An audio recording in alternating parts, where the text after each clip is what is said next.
Guys, how we doing? Today we're going to talk about a tractor owner's top 10 worst nightmares. So now, as far as these worst nightmares go, okay, maybe I'm being a little bit facetious, because most of the things I'm going to talk about today are, those things that just, what the heck's going on?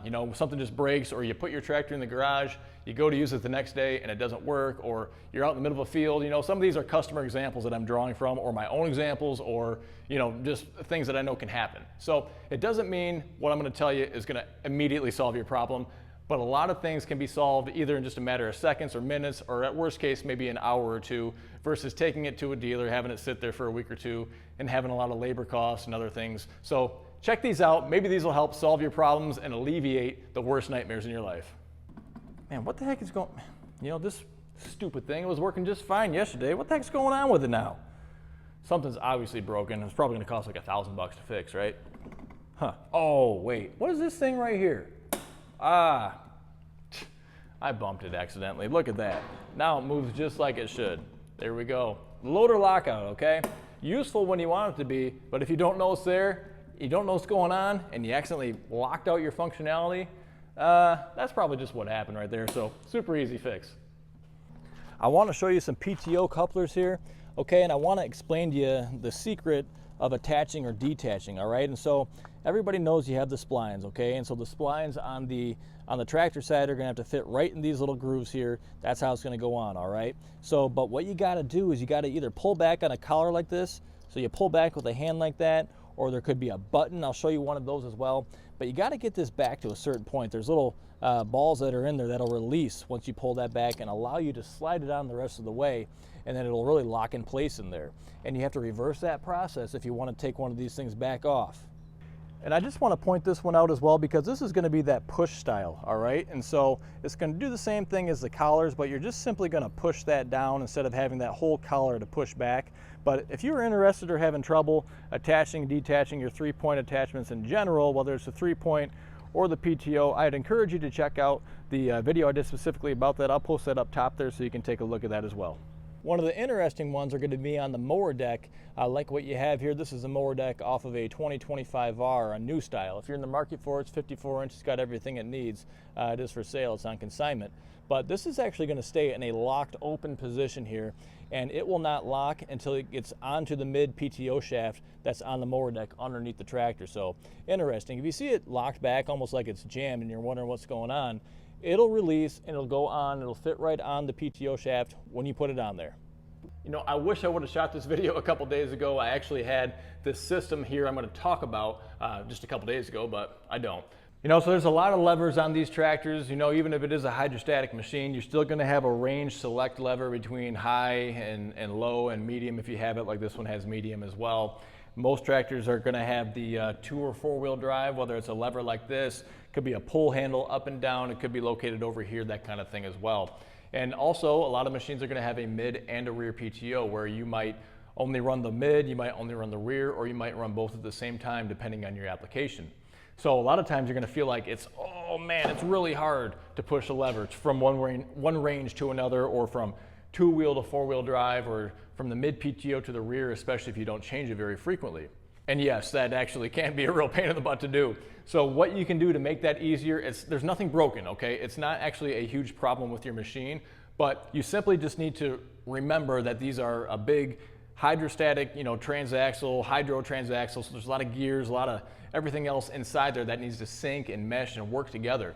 And so sometimes if you just tap your forward or reverse pedals a little bit while you're pushing these levers, it's going to make it so that it just kind of slips in and finds the right slot there and just switches to a low range from medium, or it goes from 2- to 4-wheel drive. Just kind of slowly, just gently tap that forward and reverse, and you'll find that that's going to solve the problem 90% of the time. I will say that the PTO select, the mid to the rear, rear to the mid, whatever it might be, is going to be probably the most challenging that I find. But you will feel like you're almost going to break a lever off sometimes with some of these, and I'm telling you, simply tapping those pedals a little bit is going to save that problem for you. Since Rosie was taking a break, I thought maybe I should too, but I just want to let you know, all the tractors that you see in the video here, if you catch glimpses of attachments, all that stuff is for sale. If you go to Goodworxtractorscom, I'd love to help you out, can put together a whole package or just sell you a tractor, just an attachment, get you what you need. I can ship them all over the country, you know, small stuff, big stuff, whatever it might be, but Goodworxtractors.com, that's the place to go. Oh, and if you wouldn't mind, hit that subscribe button below if you like what you see. A lot of good videos, I hope, on this channel, so make sure you check them out. Help, my tractor won't turn on. Yeah, I've been there, you know, and sometimes it's more involved. It could be a faulty ground somewhere that could be just a real pain in the butt to find. But the simple things to start with are going to be the safety features, okay? And so what I typically am going to start with is first I'm going to check the PTO knob. You know, have I accidentally bumped the PTO, the thing that's going to turn the mower deck on or a tiller on, for instance? Make sure that's in the off position. With the John Deeres, you got to be in neutral. You can't be in a range in high or low. Some of the Kubotas don't really matter. Speaking of Kubota though, some of them you have to push in. There's a foot clutch. Even if they have a hydro machine, you still have to push that in. In the wintertime, for instance, the John Deere 3E series, they're older ones specifically with a certain seat, they would get super hard, super stiff if they were left out in the cold. And typically what I would have to do, because that seat safety switch needs to engage, when you sit down on it, the seat compresses, it pushes down that little button thing in there, you know, that way it knows it's engaged and you can turn the machine on. And so on those 3E tractors, I'll literally turn around like this and push my knee into the seat if I've had one that just came up from or over from Minnesota or something and it's getting delivered in the wintertime and I can't get it off the trailer. I'll sit like this and turn the key on and get that thing to start, because you got to get a lot of pressure on there, you know, or you could even clamp it if you needed to. But those are some common things, okay? The safety features, you know, even if it's your hydrostatic pedals, all right? So you have a forward and reverse pedal, whether it's a Kubota, John Deere, or anything else. Sometimes those pedals just get just a little bit out of whack, you know, and so they need to be in neutral down there as well in order for the machine to turn on, because they don't want you immediately moving forward or backwards when you turn the machine on and accidentally and have an accident. Other things to check could be your battery terminals. You know, as crazy as it seems, you know, those terminals sometimes they just corrode and they reach that point that overnight they just have a little bit more than they did the day before, just enough to cause a problem. Same thing with a solenoid. You know, you could also have a mouse that gets in there and causes some damage. There's all sorts of crazy reasons. The best thing you can do though is kind of start with the simplest solution. Try that, just keep trying the other levers and that kind of thing as well, and work your way to the more complicated ones. Now this doesn't apply to everybody, but if you have a mower deck that won't go up and down with your 3-point hitch control, your Rockshaft control, well, I wonder what's going on. What you might have is called an independent hydraulic deck lift system, okay? And essentially, it allows the tractor to operate the mower lift system independently from the 3-point hitch. And so essentially, instead of having those rods and brackets and everything else tied into your 3-point control, that way when you want to raise and lower, both the 3-point and the mower deck go up and down at the same time, you can operate it separately or independently, given the name. And so basically it's a hydraulic cylinder that's going to replace that Rockshaft control back there and operate separately.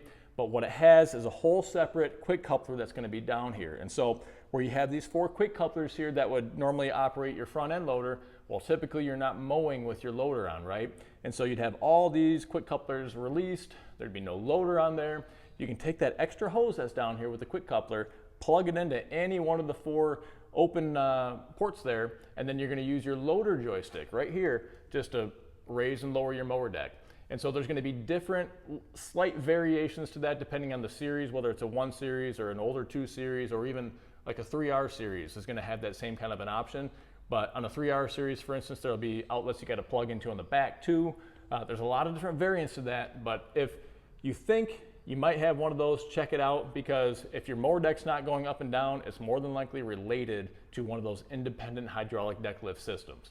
Now that being said, if you think your mower deck is operating properly, but it still won't adjust the height like you want it to, if this knob won't turn or it's just kind of stuck and doesn't change the height of cut at all, keep in mind that in order to adjust the mower cut height, okay, which is with this knob right here, look a little bit different depending on your model of tractor, you need to have your mower deck raised the entire way. So whether it's with the Rockshaft control or if it's with that independent deck lift system, you need to have it raised all the way up, and only at that point can you then adjust your mower cutting height here. And then when you lower it back down, it's going to lower to this preset position here, and that is going to be the mower cut height that you have selected. So this lever right here that my hand is on right now is called a Rockshaft Control, Rockshaft lever, 3-point hitch lever, many things, but Rockshaft Control is more of the official name. This is what's going to make your 3-point hitch go up and down on the backside there. And now there's a couple things that can go on with this. One would be the fact that this could move really freely, okay? It could act like there's no resistance on here, like I could just whip it back and forth without anything going on. That means something is disconnected down below, all right? And so I would encourage you, if your machine hopefully is working like it should, to climb under there and kind of, okay, let me back up. Safety first, parking brake on, level surface, make sure everything's lowered like it should be. Safety first, okay? But then climb under there and just kind of take a look. See where this lever is connected and runs back and ties into the little linkage. There'll oftentimes be some bars, rods, that kind of thing that go all the way back, and you'll see just how it connects to the 3-point hitch arm mechanism back here and makes everything go up and down. At the same time, the traditional way for a mower deck to go up and down, a mid-mount mower, a belly mower, is also with the same control. So you can also see that same linkage that connects to the 3-point work its way all the way up to the mid-mount mower and see how that is actually going to go up and down. So if this is freely moving back and forth like that, it means something has come disconnected, all right? And so oftentimes that's going to be a nut, so maybe a little nut in a bolt, or there could be a little pin that's popped out, something along those lines. Different models have different kinds of setups, but get familiar with it, because oftentimes if that's the case, that's all it's going to be, is just tightening something down or replacing a nut or getting a little pin in there just to reconnect some linkage. So I want you to take a look right down here where my hand is at, because this is going to be the other problem that you might run into, and this could be not because of anything you've done, but maybe you had a kid or a grandkid playing around on here, or maybe you got curious and just turned this thing and didn't realize, you didn't think anything was happening. But if your 3-point hitch isn't lowering down, okay, if it's just kind of stuck, if it'll raise up and not go back down, well, it could very well be this control right here. This is actually a knob, it's a dial basically that is going to open or close the 3-point hitch control that allows that to go up and down. And if you close this off, it is actually going to close the flow there, so that way it's not going to lower anymore. And if you raise it back up, it's just going to stay put, won't go back down even if you lower this thing the whole way, all right? So a couple simple things there to check out before you kind of, lose your marbles and wonder what the heck's going on. But if it's loose, check out that linkage. It's probably just something in there. Yeah, you might have to get a little dirty, climb underneath there, but hey, you own a tractor, right? Otherwise, if it's not moving, check this out, because it very well could be what's preventing your 3-point hitch from moving. I tell you, sometimes you think connecting an attachment like a backhoe, like a front end loader, like a mower deck is just like the biggest chore in the world, and I tell you, one of the biggest things you can do is get on a flat, level piece of ground. And yeah, I got all this crumbling parking lot here, but this is still flat enough. So when I say flat, this is still a good example. You got to line up. There's brackets here, there's little pins that stick out that on both sides need to be able to drop into their mating bracket at the same time. You just can't do that if you're on an uneven surface, especially side to side. If it's forward to backwards, you can probably get away with that a little bit more, but the side to side is pretty detrimental to trying to hook up to a backhoe or to a front end loader or a mower deck. It's just, you got these mating brackets on both sides that need to sync up, and do yourself a favor. Before you take the darn thing off, make sure you find a level piece of ground. And these mower decks here are no exception. You have brackets just like these two right here for the back side. You have one for the front as well, okay? And so if things aren't syncing up just like they should, you just got to go back to the drawing board. Think about how you're going to take that thing off and then just completely reverse that process in your head. I think I've got a pretty decent video about these mower decks in particular.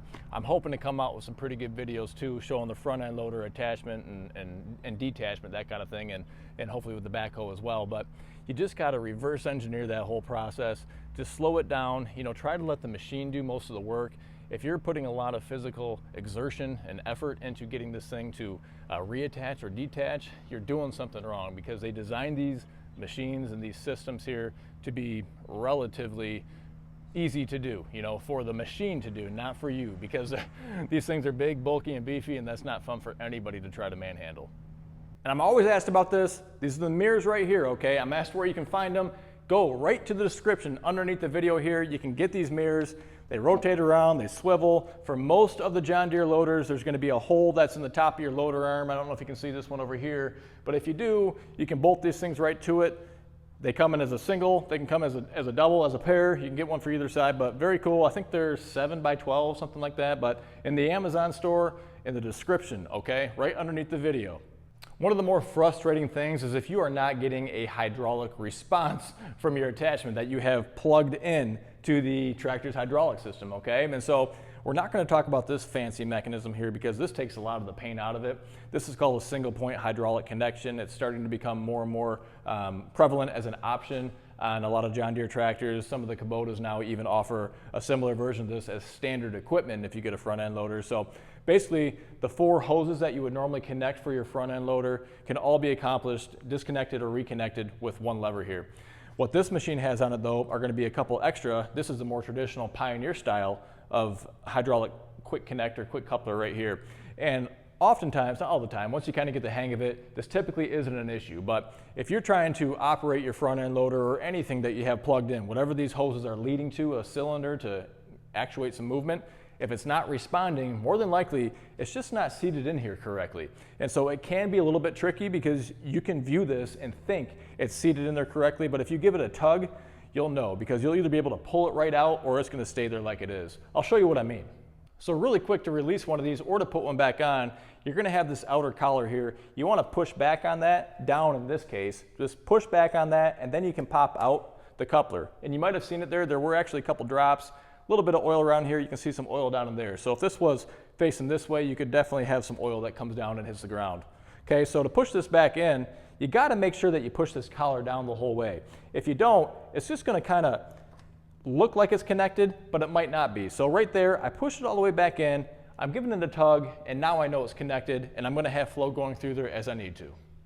So it is a pretty easy thing to freak out as soon as you see oil on the ground somewhere around your machine and think, oh crap, what have I gotten myself into? Now there's a lot of reasons for that, and yes, sometimes it does require, replacing a seal or a gasket somewhere if it's a front axle or in the rear transaxle or an oil pan or whatever it might be. Other times it could be related to like a quick coupler on your hydraulic lines for your loader, for instance. Every time you attach or detach those quick couplers, whether it's for the loader or for a front remote or for a rear remote, that kind of thing, there's a good likelihood that you're going to drip a little bit of hydraulic fluid, and so that may immediately hit the ground, or it may just accumulate, maybe like on a mower deck for instance, and then eventually or gradually navigate its way down to the ground.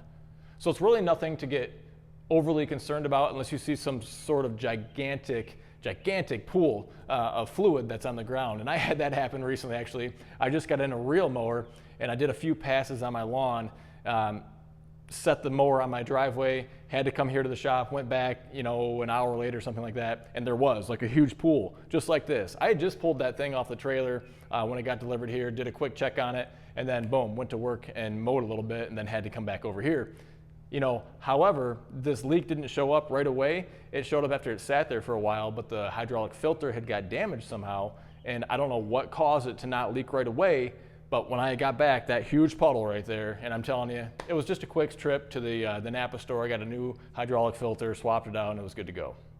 Now, even if you see drips in an axle seal, front axle seals, rear hydro, transaxle, that kind of thing as well, it really doesn't need to be addressed right away unless it's just driving you nuts.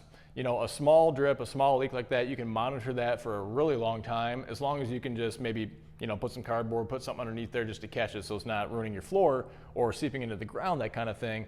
But you're really not losing that much fluid. So if you keep tabs on the dipstick, just the oil levels, check it periodically, you're probably going to be just fine dealing with that until you can go ahead and have the time to repair that leak yourself.